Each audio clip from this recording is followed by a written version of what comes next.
ఈరోజు మా వారు బయటికెళ్ళారు.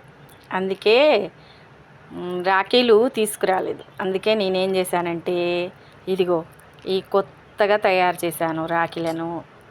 మా అన్నయ్యకి, మా పెద్దన్నయ్యకి, నాకు కొత్తగా రాఖీలు తయారు చేశాను.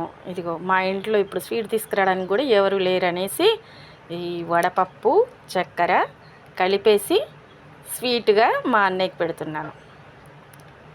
చూసారా ఫ్రెండ్స్, ఇలా ఉంటుందన్నమాట. రాఖీని మనం ఇంట్లోనే తయారు చేసుకొని సెలబ్రేట్ చేసుకోవచ్చు.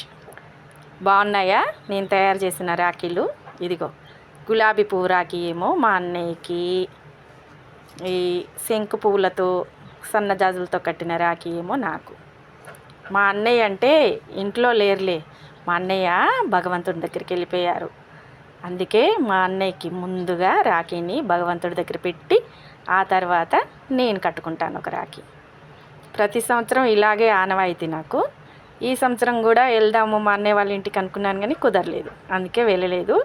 మా పెద్దన్నయ్య ఫస్ట్ మా పెద్దన్నయ్యకే కట్టడం ఆనవాయితీగా, అందుకే మా పెద్దన్నయ్య భగవంతుడి దగ్గర ఉన్నాడు కాబట్టి మా పెద్దన్నయ్యకి ఒక రాఖీ పెట్టేసి ఆ తర్వాత దేవుడికి కూడా దండం పెట్టేసుకుంటాను. ఇది ఈ రాఖీ శుభాకాంక్షలు.